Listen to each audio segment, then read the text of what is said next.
2025 സേവിക സംഘം താലന്ത് പരിശോധനയിൽ ഉൾപ്പെടുത്തിയിട്ടുള്ള ബൈബിൾ ക്വിസ് പോർഷനെ ആസ്പദമാക്കിയിട്ടുള്ള ചില ചോദ്യങ്ങളും ഉത്തരങ്ങളും.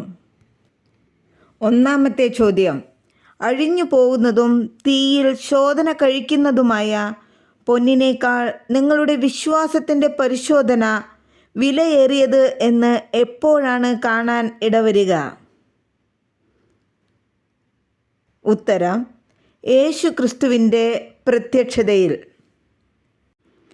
രണ്ടാമത്തെ ചോദ്യം: യഹോവയുടെ കീഴിൽ പർവ്വതങ്ങൾ ഉരുകുകയും താഴ്വരകൾ പിളർന്നു പോകുകയും ചെയ്യുന്നത് എന്തുകൊണ്ട്? ഉത്തരം: യാക്കോബിൻ്റെ അതിക്രമ നിമിത്തവും ഇസ്രായേൽ ഗൃഹത്തിൻ്റെ പാപങ്ങൾ നിമിത്തവും. മൂന്നാമത്തെ ചോദ്യം: യഹോവയുടെ ദൃഷ്ടിയിൽ നിന്ന് നീക്കം വന്നുവെങ്കിലും എവിടേക്ക് നോക്കിക്കൊണ്ടിരിക്കും എന്നാണ് യോന പറഞ്ഞത്? ഉത്തരം: വിശുദ്ധ മന്ദിരത്തിങ്കിലേക്ക് നോക്കിക്കൊണ്ടിരിക്കും.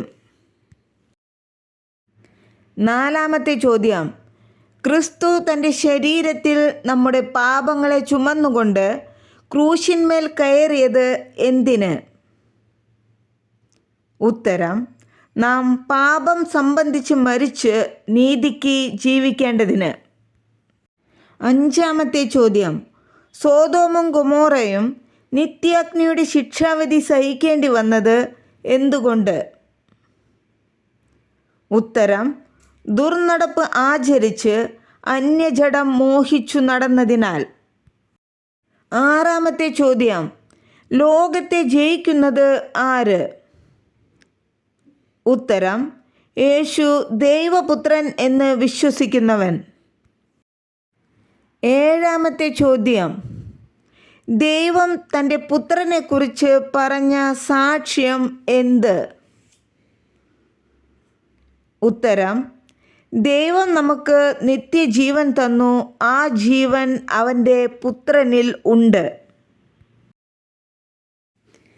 എട്ടാമത്തെ ചോദ്യം: സ്നാനം നമ്മെ രക്ഷിക്കുന്നത് എങ്ങനെ?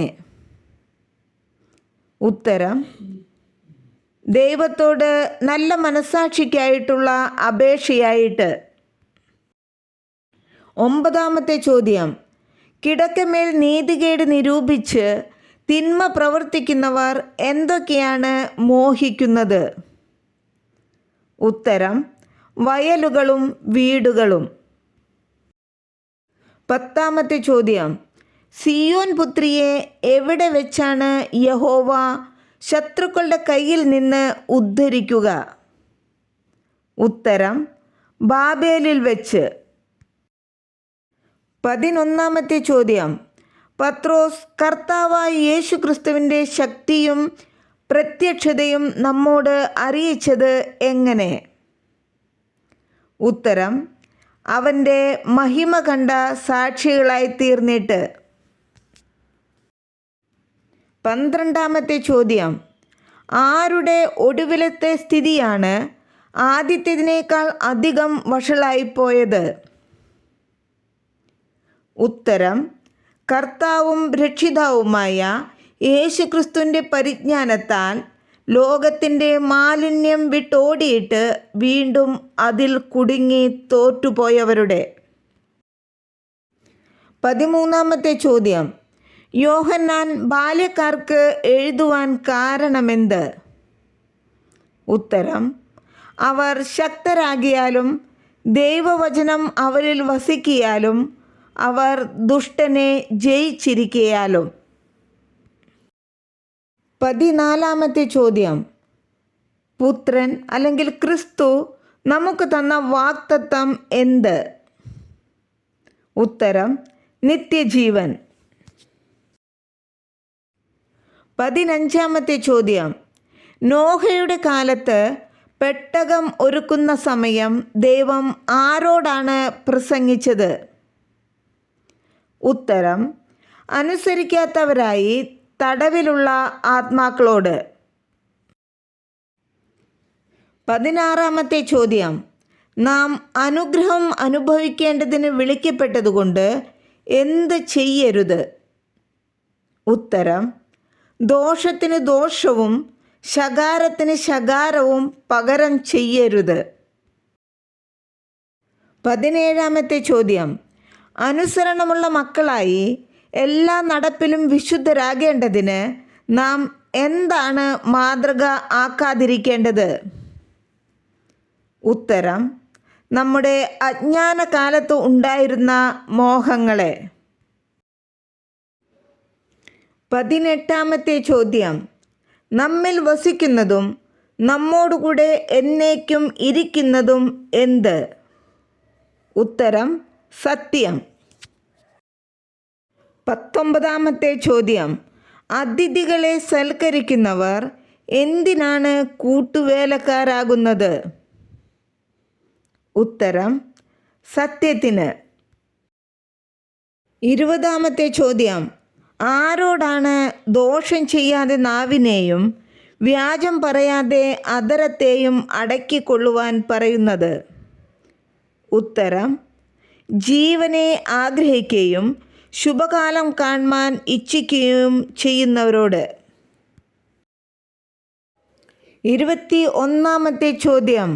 ഫറവോൻ യോസേഫിന് കൊടുത്ത പേരെന്ത്? ഉത്തരം സാപ്നത്ത് പനേഹ്. 22-ാമത്തെ ചോദ്യം. ഹാഗാറിന് യഹോവ പ്രത്യക്ഷപ്പെട്ട കിണറിൻ്റെ പേരെന്ത്? ഉത്തരം ബേർ ലഹയി റോയി. 23-ാമത്തെ ചോദ്യം. ബലിപീഠത്തിൻ്റെ മുമ്പിൽ വെച്ച് കൊന്നുകളഞ്ഞ ബാലിൻ്റെ പുരോഹിതൻ ആര്? ഉത്തരം മത്താൻ.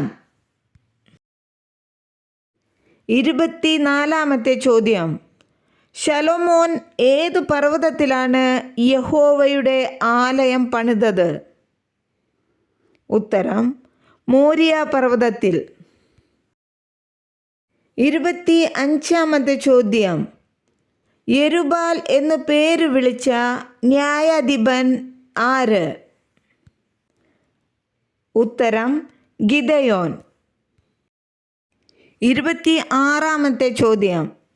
സേവികാ സംഘത്തിൻ്റെ ശതാബ്ദി ഗാനം രചിച്ചത് ആര്? ഉത്തരം റെവറൻ സാജൻ പി മാത്യു. 27-ാമത്തെ ചോദ്യം. ശാലേം ഭവനം സ്ഥാപിതമായത് എന്ന്? ഉത്തരം 1923. 28-ാമത്തെ ചോദ്യം. കാണ്ടമ്മ മെമ്മോറിയൽ പഠന വിഭാഗം ആരംഭിച്ചത് എന്ന്? ഉത്തരം 2002.